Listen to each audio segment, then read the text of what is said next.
My name is Daniel Carter. I'm 39 years old, and I live in Chicago, in a quiet neighborhood that smells of old brick, rain, and burnt coffee from the cafe downstairs. I've worked as a systems analyst for nearly 15 years. Not glamorous, but stable, predictable. I used to think that predictability was the same as peace. Then I met her. Her name was Emma. We met 3 years ago at a corporate training seminar. One of those dull, air-conditioned prisons where everyone pretends to care about team synergy. She sat across the table from me, sketching lazy doodles in the margin of her notebook while the speaker droned on. I caught her smile once, the kind that makes time hesitate. We went for drinks afterward. She laughed at my sarcasm, called me too serious for a guy my age.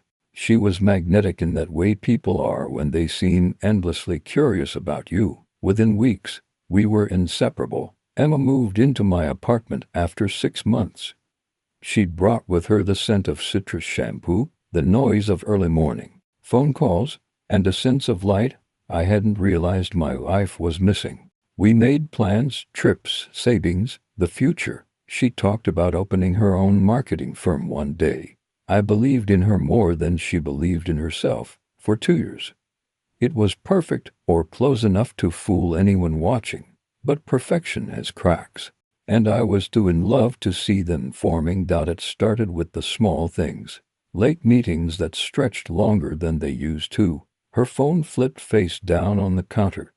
The faint smell of cologne that wasn't mine. I noticed all of it and said nothing. I told myself I was paranoid. I told myself love means trust. Then one night, everything shifted. She was in the shower. Her phone buzzed on the nightstand once, twice, then a third time. Normally I'd have ignored it, but something about the timing, the way she'd left it unlocked, made my stomach twist. I picked it up. The message preview read, "Can't stop thinking about you. Same time tomorrow." The name at the top made my heart stop. Ethan Roberts. Her coworker. I'd met Ethan once at her office party. Tall, charming. The type who used too much hair gel and too little conscience. He'd shaken my hand with that fake warmth some men use when they already see you as an obstacle. I hadn't liked him then. I liked him even less now. I opened the messages. There were months' worth of them. Jokes, half-whispered fantasies, plans to meet after work. Photos that made my throat go dry. In one she wrote, "He doesn't suspect a thing." I almost feel bad. I remember reading that line over and over like a prayer turned upside down. Something inside me went very still. I didn't yell. I didn't throw her phone. I just sat there. The sound of the shower behind the door, the faint laughter of the city outside, and me realizing that my life had quietly fractured while I wasn't looking. That night I didn't confront her. I watched her come out of the bathroom, towel in her hair, smiling at me as if the world hadn't just ended. I smiled back, something hollow, automatic. She kissed me goodnight and drifted to sleep beside me. I stared at the ceiling till morning. By dawn, the shop had hardened into something colder. Not grief, not anger, something sharper, a precision I hadn't felt in years. People think revenge is rage and explosion. It's not. It's patience. It's silence. It's the slow, deliberate process of turning pain into architecture. I started small. A fake social account, a little digging into company databases I shouldn't have had access to. Ethan had skeletons, expense report manipulations, a falsified resume line, a few harmless client interactions that could easily look criminal under the right light. Emma, too, had left traces, private emails sent from her work server, receipts from hotel rooms booked under her company's name. I saved everything. Every photo, every timestamp, every whisper of betrayal. I didn't know what my endgame was yet. I just knew I wanted to hold their truth in my hands, to own it, control it, shape it. And somewhere deep inside, a voice I barely recognized whispered that I wouldn't stop until their lives mirrored the ruins of mine, because when you give someone everything, your trust, your future, your heart, and they shattered for sport. The only thing left to build is destruction. This was the beginning of their unraveling. They just didn't know it yet. I spent the week moving like a man on a wire, careful, steady, invisible. I went to work, I ate lunch with the same people. I fixed the same bugs in the same systems. But behind that routine I built a different life, one made of files, timestamps, and soft methodical violence. The first rule one gave myself was, do not act from heat. Rage leaves fingerprints. I wanted theirs wiped clean, not with a fantasy of blood, but with an erasure of the comfortable things they used as armor. Reputation, job security, social standing, those were the currencies they traded in. I would be surgical and slow, and the cuts would look like accidents until they bled. I started where most men start when they need to know. With surveillance, I could justify to my own conscience. I created a burner account, the kind of anonymous profile that looks like a consultant or a recruiter. From it, I reached out to people who'd interacted with Ethan in the past year, a client who'd praised him on LinkedIn, a conference speaker who'd shared stage time, a vendor who'd sent invoices. I didn't ask for gossip. I asked for opinions. Opinions are innocent. Opinions turn into patterns. Those small nudges gave me a rhythm. Someone would reply offhandedly, he's brilliant, but a little loose with expenses. Another would say, yeah, heard about a report that didn't match a final deliverable. That gentle chorus was not proof. It was the smell of rot. It told me Ethan's public image had soft spots I could exploit. While I seeded the public front, I worked the private one. Emma kept her work calendar notoriously tidy. She loved color-coded blocks and reminders, which is why it was so arrogant of her to leave access unsecured, or perhaps she believed she was cleverer than anyone else. In any case, she used her work email for personal confirmations. I found a session token in cached browser history that allowed me to access a cloud folder she'd synced from her laptop. It felt like trespassing to a man who'd always loved the idea of honor. It felt like justice to the man who'd been betrayed. Inside the folder were receipts and drafts, hotel names, free letter confirmation codes, a string of gates. One in particular stood out, a Saturday night at the Langford Suites, a suite paid under a corporate expense account with a note, client debrief. The receipt carried a cardholder name, E. Roberts.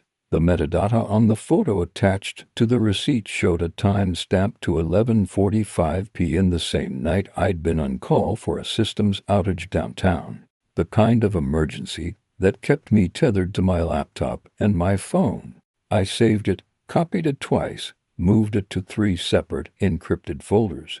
Redundancy is the engineer's prayer. I did not take any of this public right away. I fed only crumbs, the kind of crumbs that force people to reevaluate memory. I contacted a veteran investigative journalist in town under the guise of starting a conversation about corporate expense fraud. He asked a single intelligent question, the kind reporters save for when they smell a story. Do you have patterns, repeated vendors, repeated dates?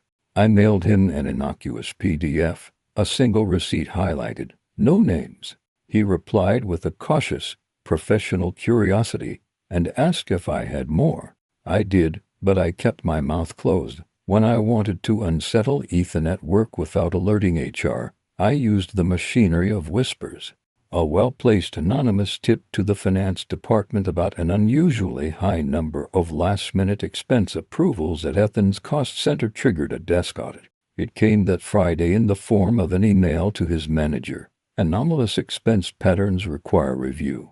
The audit team was polite at first. They asked to meet over coffee the next week. They didn't know who had sent the tip. I did. The first effect of that audit was trivial on the surface but potent in practice. Ethan started logging out of shared systems. He began hand-indexing receipts he used to never think twice about. He grew careful in the way a person who fears being watched becomes clumsy. It was satisfying to see the man who'd treated my life like background music now distracted by inventory. Emma was more complicated. She was clever. She suspected nothing for a long time because her trust in me had calcified into comfort. She assumed my silence was forgiveness or ignorance. Either way, it suited her behavior. But the whispers I placed in the right ears began to reach hers. People in marketing are small world social animals. A disgruntled vendor, a concerned client, a colleague who'd noticed disproportionate travel expenses. These are the vectors through which reputations die quietly. One night she came to the bedroom with a look I'd seen before when she'd been proud. She held my favorite mug extended as an offering. The room smell of her shampoo and the domestic normalcy cut me in half. "Dan," she said, handing me the mug, "they're doing a review at work. Someone raised a flag about unusual reimbursements. They said it was possibly an internal review in finance." Her voice was controlled. Her pupils dilated when she said the words internal review. She did not say Ethan's name. She didn't need to. "You're not being accused, are you?" I asked, measured. I learned early that the right question can force someone to reveal their emotional accounting. She shook her head, fingers twisting the mug handle. "They said they'd like to talk to a few people. They said it might be nothing." I said I'd help, of course.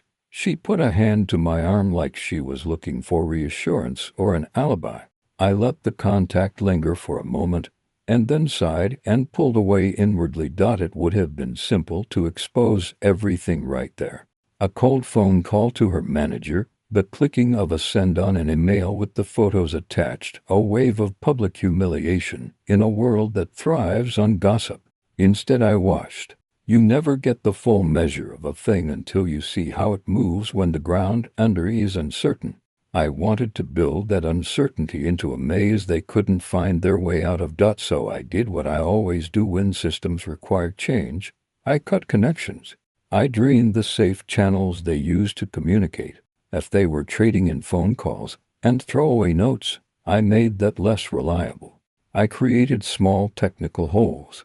I set up an old router near the cafe Ethan frequented and used it as a honeypot to capture a public Wi-Fi session. From it I could see device MAC addresses and a log of connection times. It was low-tech and a little petty, not the elegant thing a spy might do, but effective. It showed me patterns. Saturdays at 10 p.m., Tuesdays at 2 a.m., small windows when their lives intersected outside of work. Every pattern was another lever. Then I escalated, not to violence, but to leverage. A pattern without consequence is still nothing more than an interesting dataset. I needed consequence. I had to choose which currencies to use: legal exposure, employment risk, social embarrassment.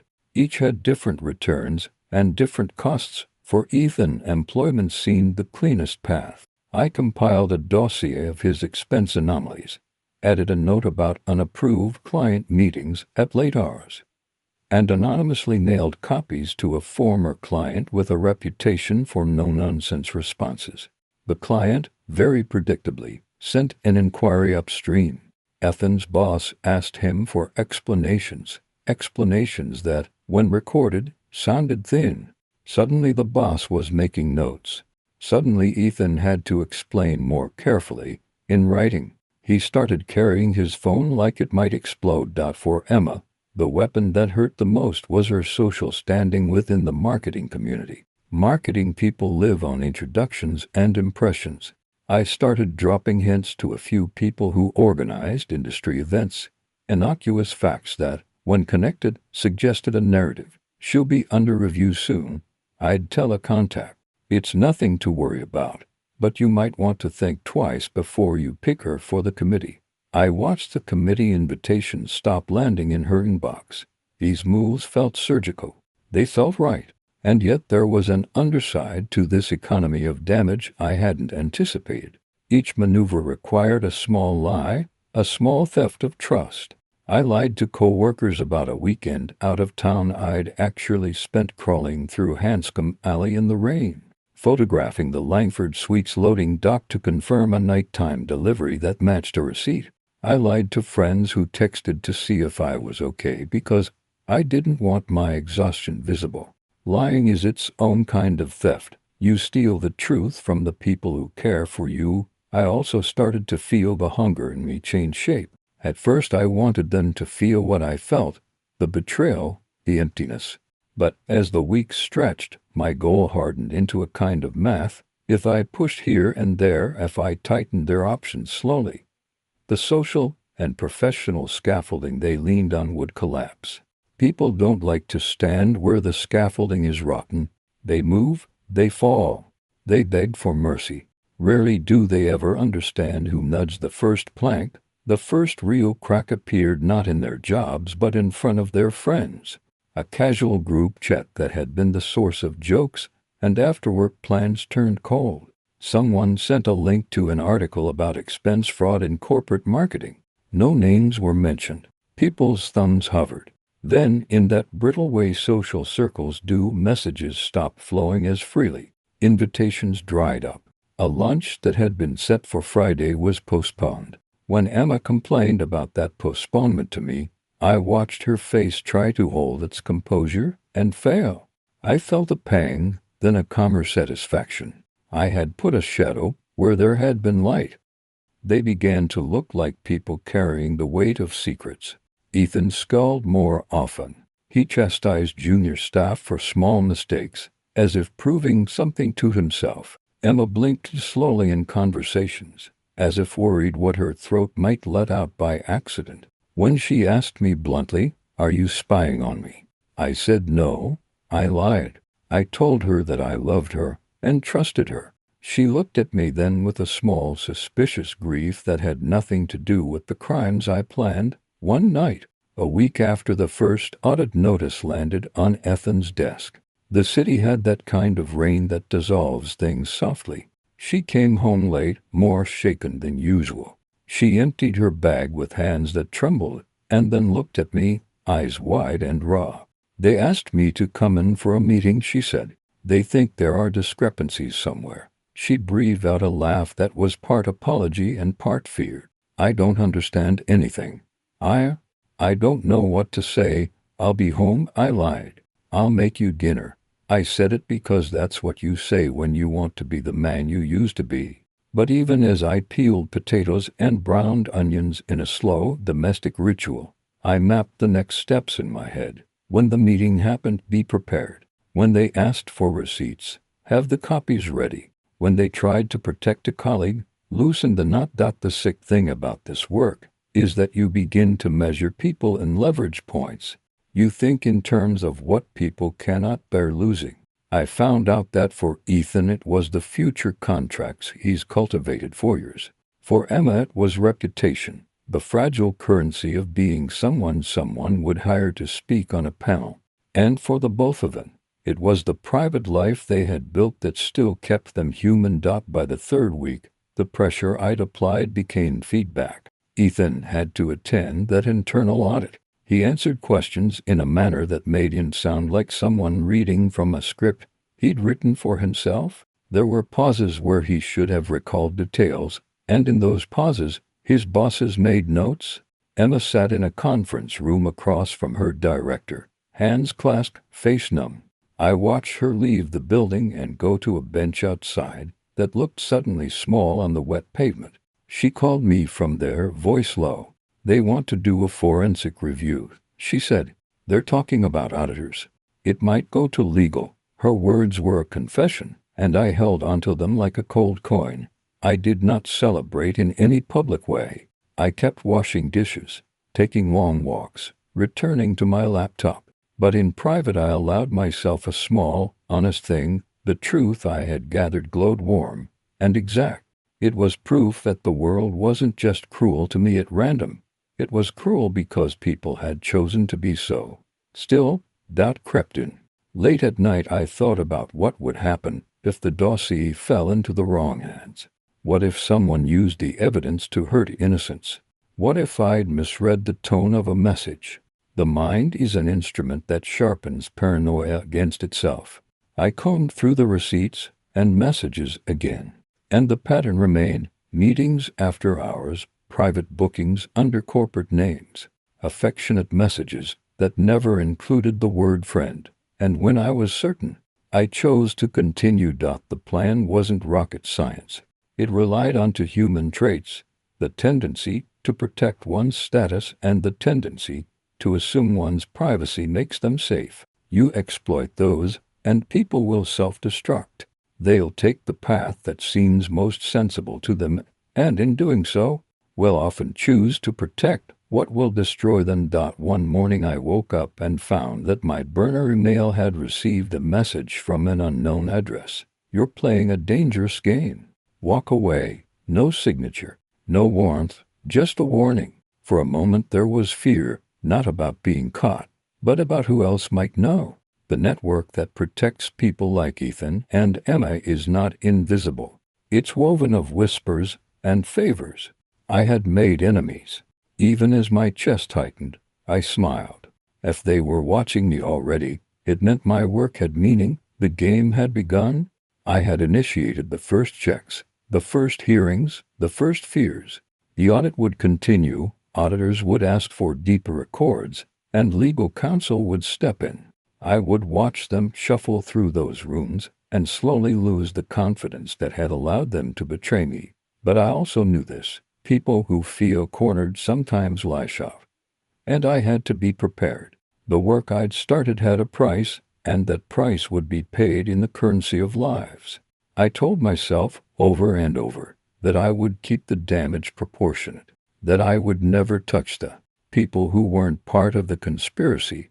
But never is a slippery word when you've decided to spend your soul to prove a point. When the first public ripple hit, a small local blog that wrote about internal audits at mid-sized firms, Ethan called me at work and, for the first time in months, his voice sounded like an animal caught, panicked thing, trying to find a way out of a hole he'd punched himself into. He asked me to come over. He needed someone who wasn't a judge or a rival. He wanted solidarity. The old Daniel, the man who loved without suspicion, would have answered and sat on his couch and listened and offered advice. The new Daniel closed his laptop, typed an excuse into the calendar, and sent it.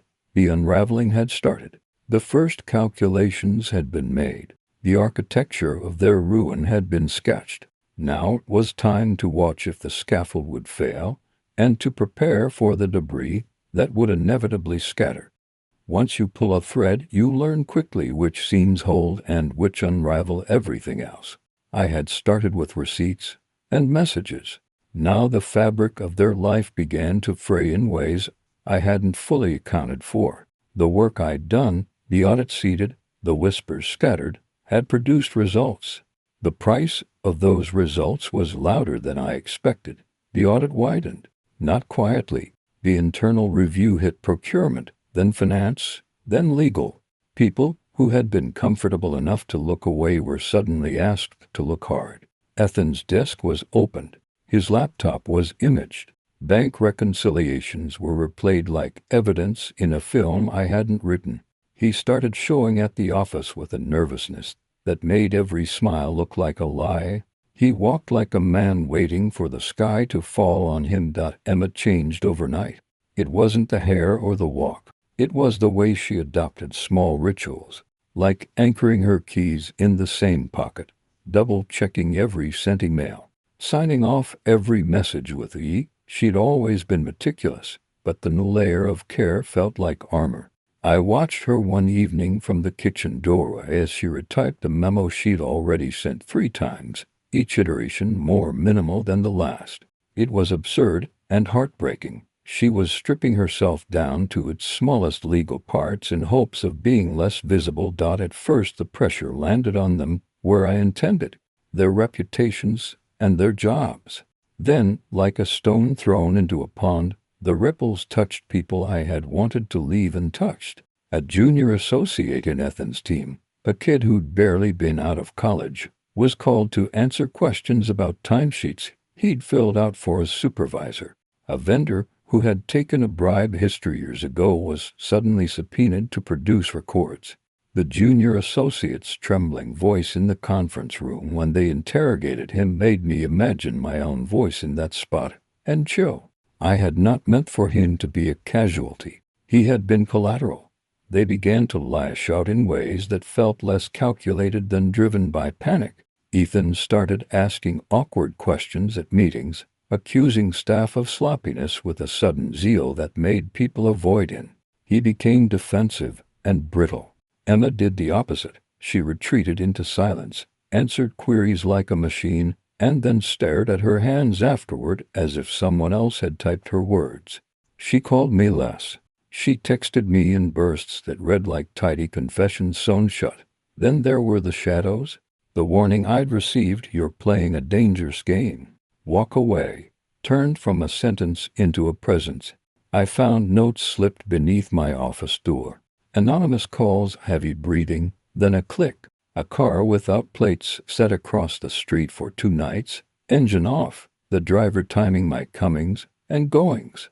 Someone keyed my truck. Someone left a stack of photocopied pages on my stoop.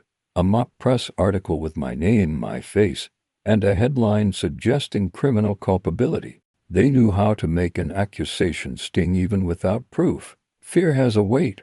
It presses in, narrows your ability to be clever. I felt it, but I also felt something else, a clarity that's almost clinical. When fear arrives, systems react predictably. People protect family. They pay counsel. They lean on the powerful. I began to map where pressure produced movement I could use, and where it produced damage that would be too messy to justify. So I adapted. I stopped making direct moves and started building contingencies. I duplicated evidence into jurisdictions. I encrypted copies with passphrases I'd written on the inside of an old journal. I told a lawyer, one who owed me a favor from a case years back, enough to get a safe file box open should anything happen to me. I sent encrypted copies to a journalist in a city far away and to a whistleblower site with a timed release. If they scrubbed one server, other copies would remain. The legal machinery took its own shape. The prosecutor assigned to the case was methodical and blunt. She met me in a conference room that smelled of stale coffee and statutory formality. "You did the right thing by coming in," she said, and I sat straighter because sometimes you need permission to believe your outrage is valid. But you should expect pushback. Make the evidence airtight. We cannot take perjury on faith. I handed over folders, copies, and labels, and left feeling exposed and strangely light. I had converted rage into procedure. That felt like progress. And yet the human element cannot be sanitized. The juniors who were pulled into interviews cried quietly in corners. The vendor's wife called the contractors' union because her husband's name had been dragged into court. There are faces you cannot unsee once they are looking at you with a trust eroded by your actions. I allowed myself the fantasy that each one would be a necessary sacrifice, a surgical excision. The reality was uglier, more human. One evening, about a month in, I went to the bar where Emma and I had once celebrated a promotion. Memory is an awkward thing. You choose it like a lens, but it always refracts. She arrived alone, thin as a borrowed shadow. She sat, told the bartender water, and didn't look up when I approached. I didn't plan to confront her in front of strangers, but when she saw me, the apology was already forming on her lips. "You look tired," I said, because saying nothing felt like complicity in our own death. She laughed without humor. "You don't get to say that," she whispered. "You've been the calm eye in this storm, Daniel. You always were." There was an accusation there, the kind that cuts precisely because it is true. "Why?" I asked. "Not why are you betraying me? There was no point in that, but why the fraud? Why the route that would drown so many people? Why Mark? Why the scheme?" Her eyes slid away. "It wasn't just money," she said. "It started as help, then it became easy. Then I told myself I could stop." She touched the rim of her glass like it would answer for her. "He made me feel alive in the ways you didn't realize to do anymore." There it was, the old, simple answer that hurts worse than complexity. We had both been faithful to comfort in different ways. "You knew it would hurt people," I said. "You knew what risked losing." "I know," she said. "I know." She looked over my shoulder then, as if the past conversation might be witnessed by someone who could witness pity. "You think you can fix this by tearing us down?" she asked. "Is destroying us really what you want?" I didn't answer. I had 1,000 rehearsed retorts, recrimination, confession, moral superiority.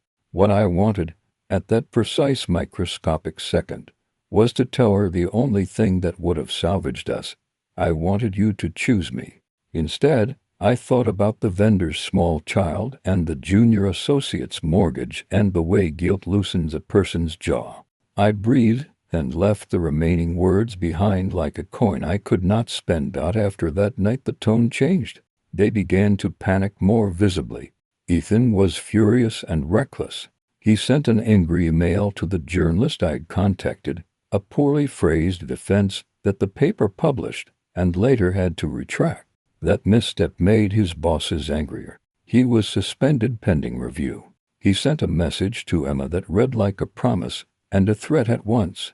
She did not reply. Then came the night I'd known would one day arrive. Someone tried to scare me into backing off, or worse.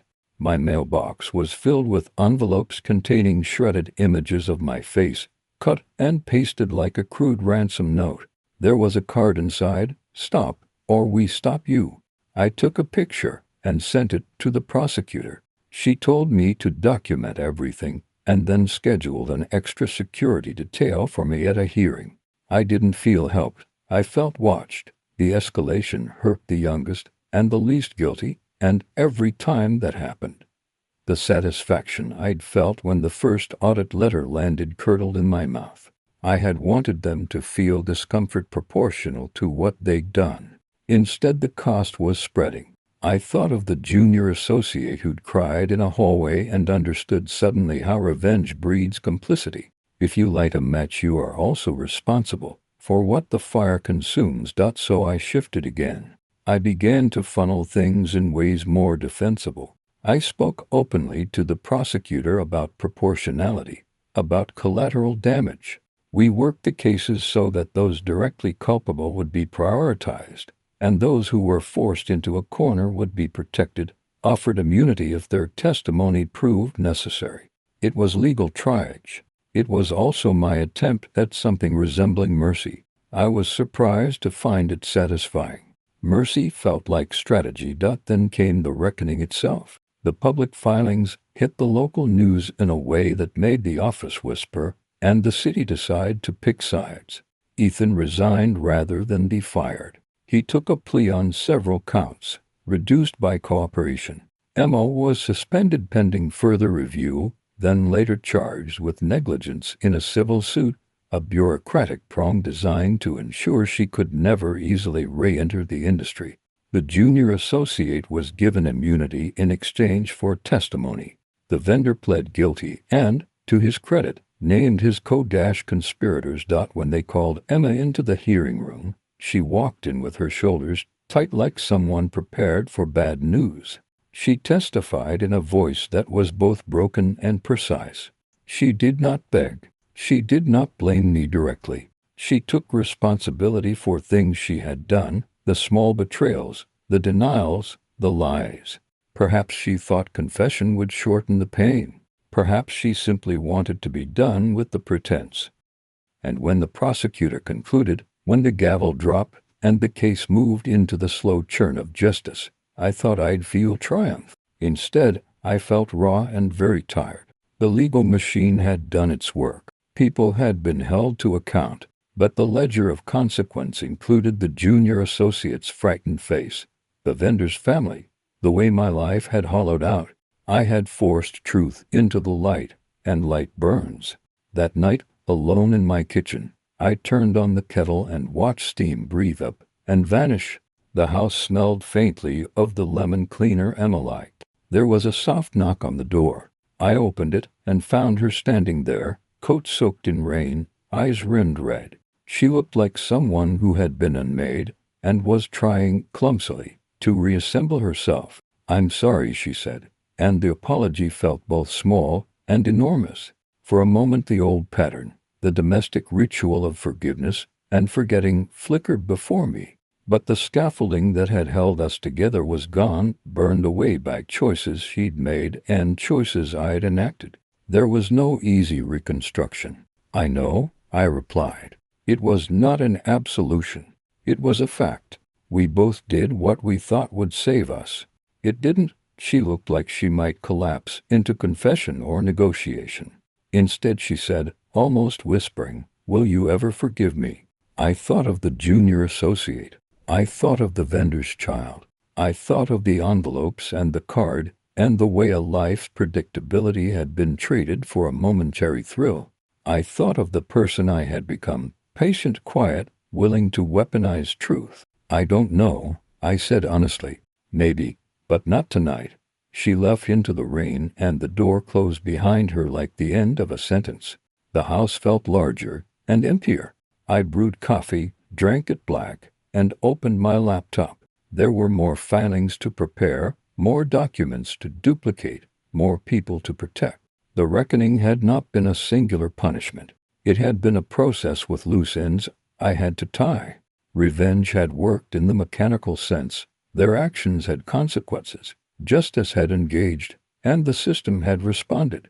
But the human cost, the collateral ruin, and the small desperate acts of those who had been swept into the tide, was a ledger that would not balance neatly. I had wanted to be repaired by their fall. Instead, I found myself cataloging loss. There would be a conclusion to all of this, of course. Trials, settlements, perhaps jail time. But in the quiet that followed each legal step, I found a question that persisted like a dull echo. How much of myself was I willing to trade for the truth? The answer was complicated, expensive, and no longer entirely sure of the value of what it would buy me. When you destroy something, a person, a marriage, a career, you imagine the world rearranging neatly afterward, like a room after a storm, all debris swept into corners. It doesn't. The silence that follows isn't peace. It's an echo chamber for ghosts. After Emma's visit that night, she disappeared. Not entirely. Her name still came up in news alerts, in the civil filings, in LinkedIn whispers about a consultant working overseas. But in the world that intersected mine, she was gone. Her apartment emptied out within a week, her car sold, her number disconnected. And yet she was everywhere. I'd see her handwriting in the margin of an old notebook, hear her voice when the kettle boiled, catch a whiff of her perfume in elevators. The mind is a cruel archivist. It files the things you'd rather erase, plays them back when you least expect it. I thought revenge would make me feel bigger. Instead, I felt reduced. My life had become a series of controlled moves: work, gym, emails, court updates. I'd become efficient at pretending the worst parts were over. But they weren't. 3 months after the last hearing, I received an anonymous message on Signal. "You think it's over?" "It's not." Attached was a photo, grainy, late night, of me leaving my office. Someone was watching again. I forwarded it to the prosecutor, who'd since moved on to another case. She responded with bureaucratic sympathy. "We can't confirm it's related to your matter. Keep documentation. Stay aware." That was it. No protection. No closure. Just stay aware. So I did. I changed my routes to work. Changed my passwords. Started sleeping with a baseball bat under the bed. Ridiculous, maybe. But fear makes rituals logical. For weeks, nothing happened. Until something did. It was a Thursday. Late. I'd stayed in the office finishing a report I didn't care about anymore. The building was quiet save for the hum of the air system. When I got to the parking garage, my car door was ajar. Inside, everything was untouched, except for the glove compartment. A single Polaroid lay inside. Emma, standing by a dock, a newspaper date visible behind her. 2 days old. No message. No caption. Just proof of life and distance. I drove home faster than I should have, mind spinning through possibilities. Was she taunting me? Asking for help? Warning me? The next morning, a friend from my old department called. One of the few who still picked up my calls. He said someone had been asking about me. A man with a foreign accent. claimed to be a journalist writing a follow-up piece on the corruption case. Only he wasn't from any paper. No credentials. Just curiosity that pressed to close. My first instinct was anger, that old familiar fire. Then, underneath it, unease. Had I really known everyone involved in Emma's world? Or had I only peeled back one layer of something larger? The answer came, as answers often do, by accident. A week later, I found myself parked outside a cheap motel by the industrial docks, the same area the Polaroid had shown. I'd told myself it was coincidence, that I was just passing through, but I was there because I had to know. At first, nothing. Then, a flicker of movement. Emma, hair shorter, dyed darker. She was speaking with a man I didn't recognize, lean, sharp suit, phone in hand. The conversation was short. When he turned, I caught a partial glimpse of his face under the streetlight. I knew it, not personally, but from the courtroom. He'd been in the gallery during Ethan's sentencing, sitting 2 rows back, watching. Emma handed him an envelope. He nodded. She looked over her shoulder once, straight toward where I sat in the car, and then walked away. That single glance cut through every rationalization I'd built.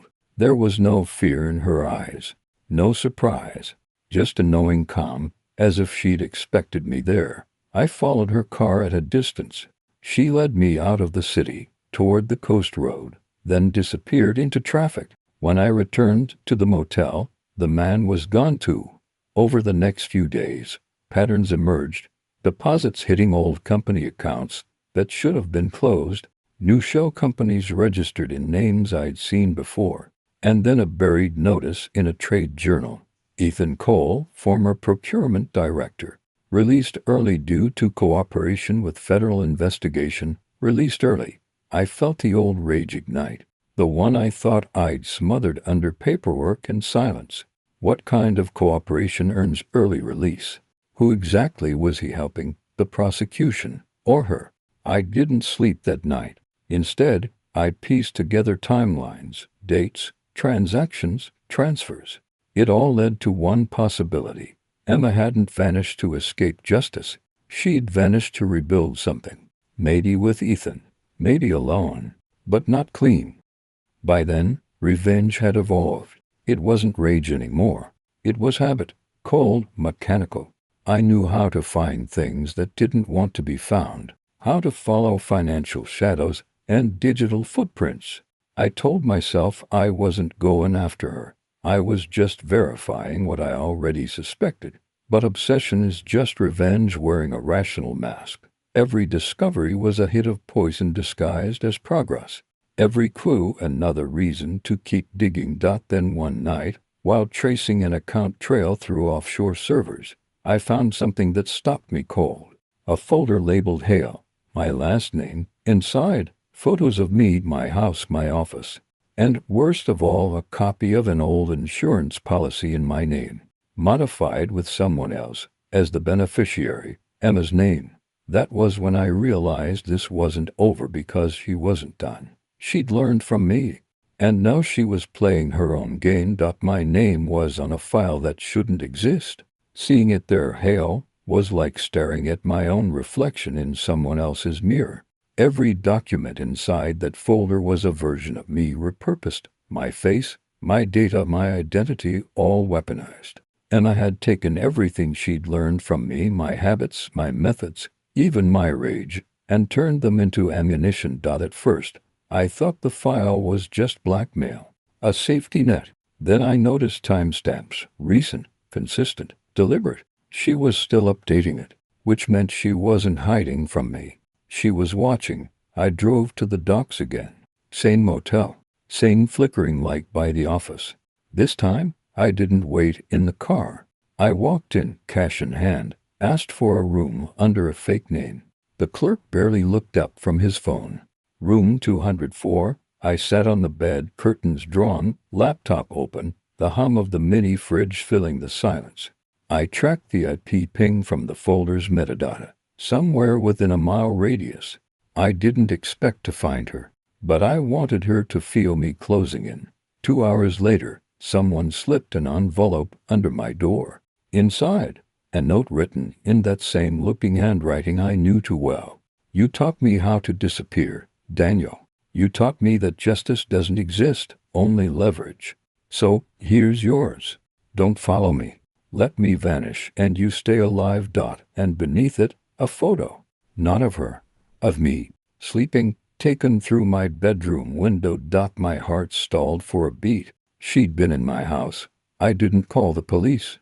I didn't even move for a full minute. Then instinct, the same one that drove every step of this spiral, took over. She was close.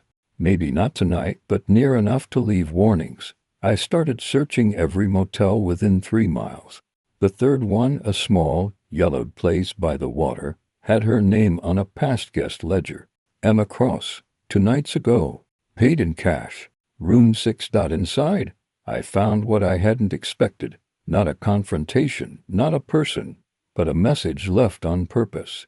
A USB drive taped under the dresser. A faint scent of her perfume lingering in the stale air. I took it home, half afraid of what I'd find. The drive contained dozens of files, financial ledgers, offshore transfers, confidential communications. But this time, not about me. They were about Ethan, about higher-ups, about a network I hadn't even imagined. And a single audio file, titled, "For Daniel." Her voice, calm, controlled. "You think I betrayed you. You're right, but you don't understand who I betrayed for you. Ethan was never the end of it. The people he worked for, the ones who made this whole operation possible, they don't forgive failure. When you exposed him, you exposed them too. So now they're watching you. I bought you time by making it look like I framed you. But time is all I can give you." A pause. A quiet breath. "If you're listening, it means they're already close. Leave the city, Daniel. Don't play the hero again. Heroes die lonely." And then softly, almost tenderly, "I never stopped loving you. That's why I had to become you." The file ended. I sat there, hand trembling on the mouse. Every nerve split between disbelief and bitter understanding. In the weeks that followed, the pattern shifted again. Unmarked cars near my street. My emails lagged by seconds, someone mirroring my connection. My lawyer advised I take a vacation. My employer quietly suggested a temporary leave. And everywhere, I saw her handwriting, in my mail, in old files, in the way systems now moved around me. Emma hadn't just destroyed the world we built. She had rewritten it. She'd taken my revenge and folded it into her own, blending justice and manipulation until neither of us could tell which was which anymore. I left the city a month later. No goodbyes. No closure. I changed my number, deleted every traceable account, and drove until the skyline turned to fog and then to ocean. I rented a small cabin on the Washington coast, where the rain doesn't ask questions. Every night, I hear the waves hit the rocks. Sometimes, in that rhythm, I almost hear her voice again, low, careful, like the whisper of someone who's not gone but waiting. Last week, a package arrived with no return address. Inside, a single Polaroid. The same dock as before. Only this time, I was in the frame. And at the bottom, written in her handwriting, "It's not over until one of us stops watching." I sat there staring at it for a long time. The rain hit the window like a pulse. For the first time, I didn't feel anger or fear, just recognition. We'd both become the same thing, architects of silence, each feeding off the other's shadow. Maybe that's what betrayal does at its deepest level. It binds to people in a story that can't end cleanly. Not with forgiveness, not with justice, only endurance. So now I live quietly. I wait. I listen for engines outside at night. And sometimes, when the fog drifts thick across the cliffs, I whisper into it, not sure if I want her to hear me or not. "You win, Emma, but I'm still here, and somewhere, I know," she whispers back. "So am I."